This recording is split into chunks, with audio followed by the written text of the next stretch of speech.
तो पिछले एपिसोड में हमने देखा कि कैसे ली हान को ट्रिक करके मास्टर यी फेंग उसे थंडर वैली भेज देती है, जहां एक के बाद एक ली हान पर लगातार मुसीबतें आती जा रही थी। पहले उस पर पत्थरों से हमला होता है, उसके बाद वो खाई में गिर गया था और फिर काफी सारे बीस्ट उस पर धावा बोल देते हैं। इन सारी प्रॉब्लम्स को फेस करते हुए ली हान को पता लग गया था कि ये बंदा उसे मारे बिना नहीं छोड़ने वाला, तो वो जिया के साथ मिलकर उस बंदे को सबक सिखाने का डिसाइड करता है। इस एपिसोड की स्टार्टिंग में दिखाते हैं कि मास्टर यी फेंग अपने धर्मा प्लेट से फिर से कैलकुलेट करते हुए पता लगाती है कि ली हान फाइनली मारा जा चुका है। कैलकुलेशन कंप्लीट करने के बाद वो तो काफी ज्यादा खुश होते हुए कह रही थी कि फाइनली इतनी कोशिशों के बाद ये मर गया, लेकिन ये इतनी आसानी से मरने वालों में से नहीं है, तो मुझे कुछ लोगों को भेजना होगा ये चेक करने के लिए कि क्या मेरी कैलकुलेशन सही है भी या वो मुझे बेवकूफ बना रहा है। इसके बाद तो वो अपने 2 भरोसेमंद स्टूडेंट्स को उस टेम्पल के पास भेज देती है ली हान की लाश चेक करने के लिए।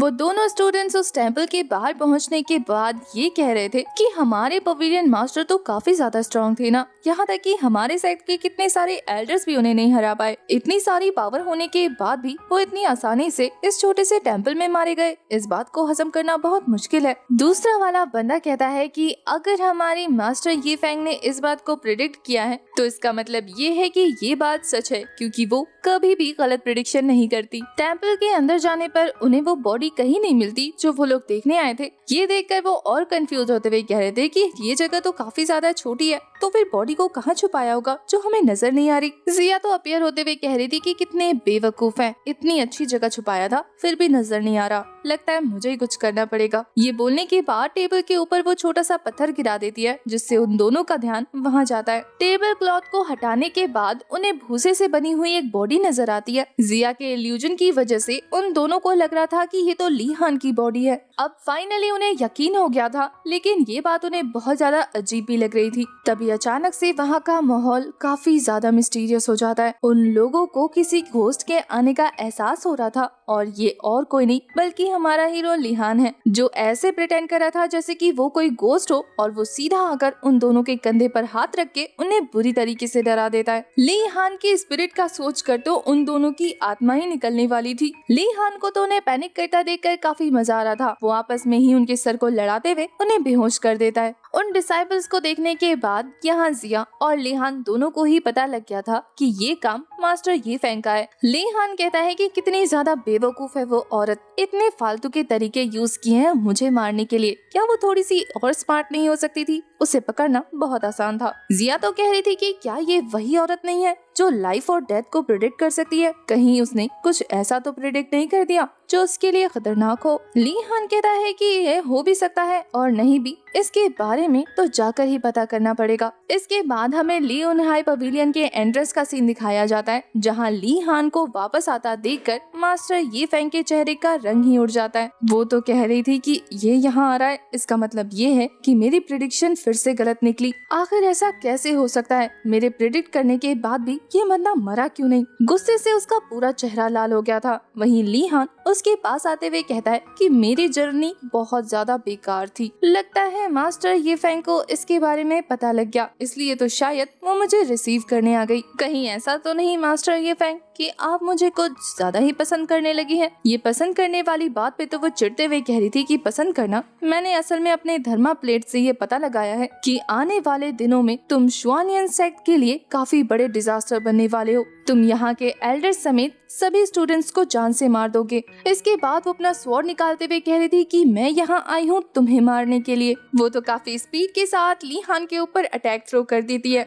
वो स्वॉर्ड ली हान को लग जाता, पर वो अपनी गर्दन को झुकाकर उस अटैक को डॉज कर लेता है और फिर अपनी स्वॉर्ड निकालकर उसकी स्वॉर्ड को खुद से दूर करते हुए कह रहा था कि क्या तुम मुझे मारना चाहती हो सिर्फ लियोन हाई पवेलियन के लिए, या फिर बात कुछ और है? तुम्हें लगता है कि फ्यूचर में मैं तुम्हें मार दूंगा? क्योंकि जितना मैं तुम्हें जानता हूँ तुम में से पूरे पवेलियन का भला करने के लिए मुझसे दुश्मनी तो बिल्कुल नहीं मोल लोगी। ली हान की बातें थी तो सच्ची, इसलिए मास्टर यी फेंग काफी ज्यादा भड़कते हुए अपनी स्वॉर्ड से उस पर अटैक कर देती है। ली हान उसके इस अटैक को अपनी स्वॉर्ड से ब्लॉक करते हुए उसे जोरदार हिट के साथ खुद से दूर कर देता है। इस अटैक से इफेक्ट होकर वो काफी पीछे जाकर गिरती है और वो इसके बाद एक फॉर्मेशन क्रिएट करने लगी थी। उस फॉर्मेशन को एक्टिवेट होता देखकर जिया कहती है कि ये तो केमन फॉर्मेशन है। ली हान, आखिरकार तुम्हारे एनिमीज इतने ज्यादा इंटरेस्टिंग कैसे हो सकते हैं? ली हान उसके इस स्ट्रॉन्ग फॉर्मेशन को देखने के बाद कह रहा था कि इसका मतलब मैं तुम्हारे साथ हार्श हो सकता हूँ। मुझे मास्टर ये फेंग के साथ फाइट करते हुए अपनी पावर को होल्ड नहीं करना पड़ेगा। ये बोलने के बाद वो अपनी स्वॉर्ड को उसकी बॉडी में घुसाने ही वाला था, पर वो फ्लिप करते हुए उस अटैक को डॉज करके ली हान पर रिवर्स अटैक करने वाली थी। ली हान उसे इतना फास्टली मूव करता हुआ देखकर काफी हैरान था, क्योंकि उसे पता लग जाता है कि ये उसके अटैक्स को प्रिडिक्ट कर पा रही है। मास्टर ये फेंग तो काफी आसानी से ली हान को उस फॉर्मेशन में ट्रैप करने के बाद वहाँ से बाहर निकल जाती है। ली हान मुस्कुराते हुए कह रहा था कि मानना पड़ेगा, तुमने खुद की पावर को काफी अच्छे से छुपा के रखा हुआ था। वही मास्टर ये फेंग कह रही थी कि इस फॉर्मेशन में फंसने के बाद तुम्हें पता लग जाएगा कि तुम्हारी पावर्स कितनी एवरेज है। दूर से उन दोनों की फाइट को ऑब्जर्व करते हुए जिया कह रही थी कि ये फॉर्मेशन इतना ज्यादा पावरफुल है कि इसे कंट्रोल करना ही बहुत मुश्किल है, पर धर्मा डिस्क यूज करने की वजह से इसे एग्जैक्ट लोकेशन का काफी अच्छे से नॉलेज हो गया है। अगर इस फॉर्मेशन में रहते हुए आपने बैलेंस बना के फाइट नहीं किया तो ये फॉर्मेशन आपके साथ ही ब्लास्ट हो जाएगा।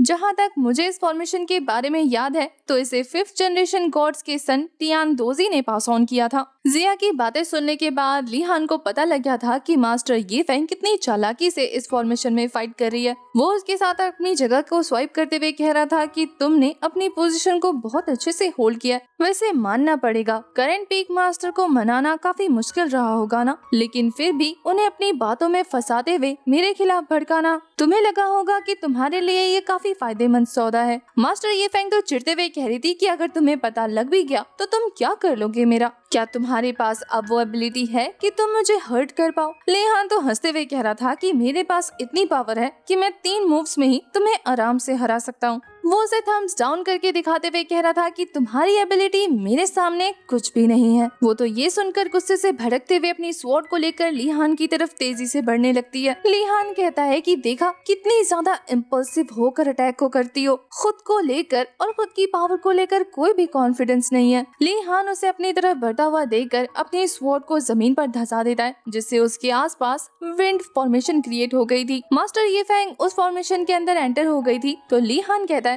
तुम्हारी हरकतों ने 50% प्रूफ कर दिया है कि मैं जिस बंदे को ढूंढ रहा हूँ वो तुम ही हो। ये बोलने के बाद वो अपने विंड अटैक को उसके ऊपर थ्रो करते हुए उसे काफी दूर फेंक चुका था और साथ ही तुरंत ही उसके पाँव के नीचे एक फॉर्मेशन भी एक्टिवेट कर देता है और अब वो काफी स्पीड के साथ आगे बढ़ते हुए अपने स्पिरिचुअल क्लोन्स को भी रेडी कर लेता है। ली हान ने मास्टर की ही फॉर्मेशन को रिक्रिएट कर दिया था जिसमें कोई भी जगह सूटेबल नहीं थी। ये देखने के बाद वो मास्टर बुरी तरीके से पैनिक करने लगती है और वहीं तीनों तरफ से ली हान के अटैक आ रहे थे तो वो उन अटैक से खुद को बचाने के लिए उस फॉर्मेशन से बाहर जंप करने की कोशिश कर रही थी। उसका ये मूव काम भी आता है क्योंकि ली हान के 2 स्पिरिचुअल क्लोन्स आपस में क्रॉस करके एक दूसरे को डॉज कर लेते हैं। वहीं जो अटैक ली हान ने किया था उसकी स्वॉर्ड सीधा जाकर मास्टर के गालों को कट कर लेती है। ये देखकर वो बहुत ज्यादा हैरान हो गई थी और वहीं ली हान उसकी गर्दन पर स्वॉर्ड रख देता है और अब वो उससे कह रहा था कि मास्टर ये फेंग अब आप हार चुकी हो। मास्टर ये फेंग अपनी स्वॉर्ड को गिराते हुए काफी ज्यादा निराश होकर कह रही थी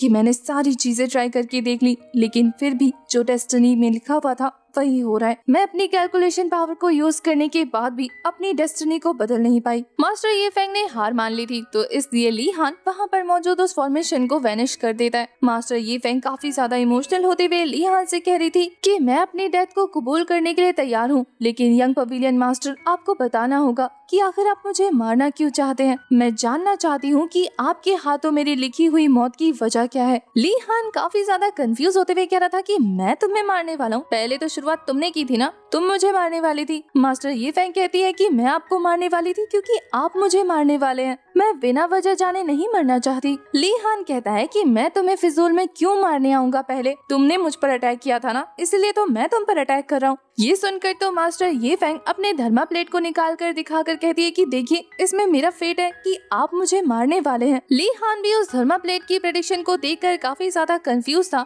तभी अचानक से ही मास्टर ये फेंग का फेट पूरी तरीके से चेंज हो जाता है। वो काफी ज्यादा खुश होते हुए कह रही थी कि इसका मतलब अब मैं नहीं मारी जाऊंगी। नेक्स्ट सीन में हमें इस धर्मा डिस्क की गलत प्रेडिक्शन की वजह पता लगती है। असल में तो एक ओल्ड मैन जिसके पास स्पिरिचुअल धर्मा डिस्क मौजूद था, वो अपनी इस डिस्क की हेल्प से कैलकुलेशन को गलत तरीके से डाइवर्ट कर रहा था। वो एक बार फिर अपनी कैलकुलेशन को चेक करते हुए कहता है कि मेरी प्रेडिक्शन की वजह से यंग पवेलियन मास्टर ली हान और मास्टर ये फेंग आपस में मरने वाले थे। अगर मैंने इस कैलकुलेशन को अभी के अभी ठीक नहीं किया होता तो इन दोनों में से किसी एक की लाश यहाँ पर पड़ी होती। पर वो मास्टर भी कंफ्यूज थे कि आखिर उनकी प्रेडिक्शन इतने सालों में तो कभी गलत नहीं हुई, तो वो आज कैसे गलत होने लगी थी। अचानक से उनके सामने एक एनोनिमस बंदा आ जाता है, जिसे देखने के बाद ये ओल्ड मैन काफी बुरी तरीके से शॉक हो गए थे। वो अनजान इंसान इस ओल्ड मैन पर अटैक करके इसे मार डालता है। उस ओल्ड मैन के मरते ही उनके हाथ से वो धर्मा डिस्क छूटकर जमीन पर गिर जाता है। ये एनोनिमस बंदा उस डिस्क को अपने साथ ले जाने लगता है। वैसे इस बंदे की व्हाइट बॉडी और छोटे हाथ पैरों को देखकर ऐसा लग रहा था जैसे कि ये करंट पवेलियन मास्टर का काम है। इधर दूसरी तरफ हमें मास्टर ये फेंग को काफी परेशान दिखाते हैं, जो उसी प्लेट को देखकर घबरा रही थी। अचानक से वो स्पिरिचुअल प्लेट जो उस मास्टर के पास से गायब हुई थी, वो आकर इसमें मर्ज हो जाती है और फिर इस धर्मा प्लेट का कलर चेंज हो जाता है, जिसे देखकर मास्टर ये फेंग कह रही थी कि आज से पहले धर्मा प्लेट ने इस तरीके का कलर चेंज कभी नहीं किया, तो आखिर ऐसा कैसे पॉसिबल है। अचानक से कुछ सोचकर मास्टर काफी बुरी तरीके से डरकर उस प्लेट को नीचे गिरा देती है। वो काफी ज्यादा शॉक थी और इमोशनल भी। वो रोते हुए कह रही थी कि मास्टर आखिर आप मेरे साथ ऐसा कैसे कर सकते हैं। वो बार बार एक ही बात को दोहरा रही थी। उसका इस तरीके का बिहेवियर देखने के बाद तो इन दोनों को भी कुछ समझ नहीं आता। वही मास्टर ये फेंग अपने मास्टर के पास जाने लगती है, ये कहते हुए कि मास्टर मुझे आपसे पूछना ही होगा, आपने ऐसा क्यों किया। ली हान उसे इस तरीके से जाता देखकर कह रहा था कि हमें इसका पीछा करना चाहिए, ये देखने के लिए कि आखिर क्या होने वाला है। मास्टर ये फेंग का पीछा करते हुए ली हान और जिया जंगल में काफी दूर तक आ गए थे और उसके बाद उसे वो नजर नहीं आती। वो दोनों काफी परेशान थे कि इतना अंदर आने के बाद वो कहाँ गायब हो गई। तभी अचानक से उन दोनों को उसके जोर जोर से रोने की आवाजें आ रही थी। वो किसी से सवाल पूछती है कि आखिर जब तुम जिंदा थे तो मेरे सामने ऐसे मरने की एक्टिंग क्यों की। उसकी आवाज से उन दोनों को उस जगह का डायरेक्शन मिल जाता है। ली हान को पता लग जाता है कि यहाँ पर एक केव का सीक्रेट दरवाजा है, जिसे देखने के बाद जिया कह रही थी कि ये तो किसी के भी छुपने के लिए बहुत ज्यादा अच्छी जगह है। अंदर जाने के बाद उन दोनों को ही मास्टर फेंग काफी बुरी तरीके से अपने मास्टर पर गुस्सा करती हुई नजर आ रही थी, जो कि मारे जा चुके थे। उसकी लाश के पास बैठकर वो जोर जोर से चिल्लाने लगती है कि इतने सालों में हम सबकी नजरों में तुमने अपनी मौत का नाटक किया और अब उस थर्मा डिस्क को अपनी तरह से कंट्रोल करते हुए तुम मेरी मरने की प्लानिंग कर रहे थे, ताकि तुम अपनी जगह मुझे मारकर मेरी जिंदगी हथिया लो। मेरे मास्टर होकर आखिर तुम मेरे साथ ऐसा कैसे कर सकते हो। तुम्हारे मेरी जिंदगी से जाने के बाद अब तक मैंने जितनी भी कैलकुलेशन की है वो सब कुछ तुम्हारे हिसाब से चल रही थी। ये फेंग अपने मास्टर से काफी ज्यादा डिसअपॉइंट थी। वो काफी ज्यादा इमोशनल होते हुए कहती है कि मास्टर आखिर आपने ऐसा क्यों किया। क्या मुझे अपना सक्सेसर बनाने के पीछे आपकी बस एक यही वजह थी कि आप मुझे अपनी जगह पर कुर्बान कर दें। जिया और ली हान को उसकी बातों से सारा माजरा समझ आ जाता है। ली हान का तो कहना था कि मुझे नहीं पता था कि ये मास्टर इस तरीके का शातिर प्लान बनाएगा। जिया मुस्कुराते हुए कह रही थी कि तुम्हें इसकी डेड बॉडी देखकर कहां से लगता है कि ये शातिर प्लान बना रहा था। मुझे तो लग रहा है कि वह बेवकूफ था। मास्टर ये फेंग काफी बुरी तरीके से हर्ट थी, इसलिए वो उन दोनों को वहाँ देखने के बाद उन्हें अपनी स्टोरी सुनाने लगती है। वो ली हान को बताती है कि जब वो काफी ज्यादा छोटी थी तो उसके पेरेंट्स ने उसे ली हुनहाई पवेलियन में सेल कर दिया था, क्योंकि वो गरीब होने की वजह से सही से सरवाइव भी नहीं कर पा रहे थे। ली हुनहाई पवेलियन आने के बाद मास्टर ये फेंग एक सर्वेंट के तौर पे काम करती थी। काफी सालों तक सर्वेंट के तौर पर काम करने के बाद उसकी मुलाकात उसके मास्टर से हुई, जिन्होंने उसे अपना डिसाइपल बना लिया, क्योंकि मास्टर ये फेंग के मास्टर को उसमें काफी पोटेंशियल नजर आ रहा था। मास्टर ये फेंग काफी ज्यादा टैलेंटेड थी, जिसकी वजह से मास्टर के लिए उसे कैलकुलेशन सिखाना बहुत आसान हो गया था। वो अपने मास्टर के लिए अभी भी रिस्पेक्टफुल थी, क्योंकि उसके अकॉर्डिंग उसकी जिंदगी का डायरेक्शन बदलने वाले मास्टर हैं, उसके टैलेंट को पहचानने वाले मास्टर हैं। अगर उन्होंने उसे अपना डिसाइपल नहीं बनाया होता तो वो आज भी एक सर्वेंट की जिंदगी जी रही होती। मास्टर की टेक्निक्स और नॉलेज की वजह से आज वो यहाँ तक पहुँची है कि वो ली हुनहाई पवेलियन की एक फेमस एल्डर है। आज से लेकर जब तक उसने कल्टीवेशन की दुनिया में कदम रखा था, तब तक वो अपने मास्टर की काफी इज्जत करती थी। पर आज उसे पता लगा। ली हान कहता है कि तुम बस उसकी एक पपेट थी जो उसकी जगह पर यूज होने वाली थी। जिया तो ये सारी बातें सुनने के बाद कह रही थी कि मुझे ऐसा क्यों लग रहा है जैसे कि ये मेथड पहले भी यूज किया हुआ है। ली हान मास्टर ये फेंग को बताता है कि तुम अपने मास्टर की पहली विक्टिम नहीं हो। तुम्हारे मास्टर ने इससे पहले अपनी सोल सोल को क्लाउड सिटी के लॉर्ड के सन के साथ रिप्लेस करने की कोशिश की, पर वो बस एक पपेट बन के रह गया। उस रैंडम बच्चे के साथ अपने फेट को चेंज करना तुम्हारे मास्टर का बस एक एक्सपेरिमेंट था। उनकी असली होस्ट तो तुम थी, जिसे उन्होंने इतने सालों तक ट्रेनिंग दी ताकि वो तुम्हारी जगह ले सके। मास्टर ये फेंग लिहान को बताती है कि फेट एक्सचेंज मेथड उसके पवेलियन की फॉरबिडन टेक्निक है। ये टेक्निक दो लोगों की डेस्टिनी को जबरदस्ती एक्सचेंज कर देती है। इससे आप किसी भी इनोसेंट पर्सन की लाइफ को पूरी तरीके से डिस्ट्रॉय कर सकते हैं, वो भी बिना उसकी मर्जी, उसकी सहमति के। इतने हार्मफुल टेक्निक को इसीलिए बैन कर दिया गया था। पर इतना सब कुछ करने का भी क्या फायदा हुआ? इतने सालों तक खुद को छुपाकर आइसोलेट रखने के बाद अब वो एक गुमनाम मौत मारे जा चुके हैं। लिहान तो उस मास्टर की डेड बॉडी को देखने के बाद कह रहा था कि क्या इस मास्टर का लेना देना मेरी फैमिली मैटर में हो सकता है।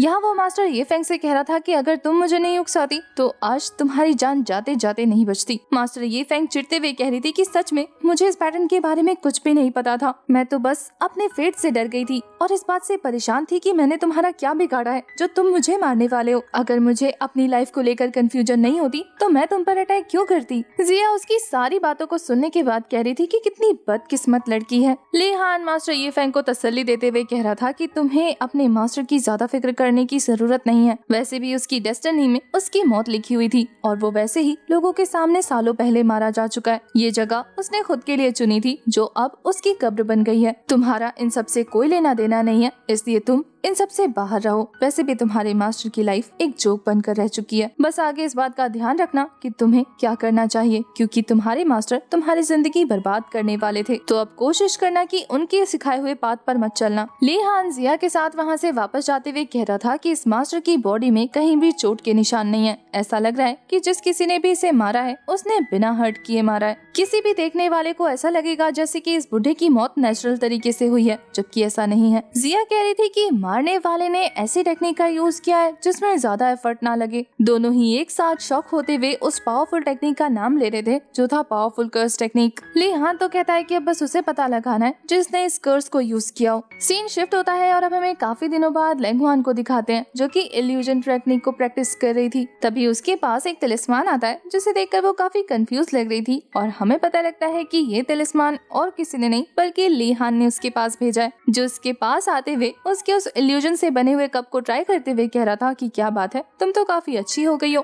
पर जैसे ही वो उस कप में टी पोर करने जाता है वो कप गायब होने लगा था। लेंगहुआन उसे ठीक करते हुए कह रही थी कि अभी भी मुझे काफी ज्यादा प्रैक्टिस की जरूरत है। लिहान लेंगहुआन से कहता है कि इस तिलिस्मान को देखकर बताओ तुम्हें इसमें कुछ अजीब लग रहा है या तुम इस तरीके के तिलिस्मान के बारे में जानते हो। लेंगहुआन उसे देखते हुए कह रही थी कि इस तरीके का एक तिलिस्मान मेरे मास्टर के पास भी हुआ करता था, क्या इसमें कुछ गलत है। लिहान कहता है कि इस तरीके के तिलिस्मान को यूज करने वाले लोग या तो मिस्टीरियस तरीके से गायब हो गए हैं या फिर मारे गए हैं या फिर उनकी लाश नहीं मिली। काफी दिनों से जाओ यूजिंग भी गायब है और इसके अलावा मुझे लगता है कि इन सभी के पीछे लाई युनहाई का हाथ है। लेंगहुआन कहती है कि पर पवेलियन मास्टर तो काफी सालों पहले डिसअपियर हो गए थे ना, और किसी को भी नहीं पता कि वो कहाँ गए। लेंगहुआन तो पूछती है कि तो फिर हमें क्या करना चाहिए। लिहान का कहना था कि अच्छी बात है वो यहाँ से डिसअपियर है, सबसे पहले मैं उसके पीछे गई छोड़ी हुई प्रॉब्लम्स को सॉल्व करूंगा, उसके बाद मैं बिना किसी डिस्ट्रैक्शन के उसे आराम से हरा सकता हूँ। ये कहते हुए वो काफी ज्यादा एक्साइटेड लग रहा था।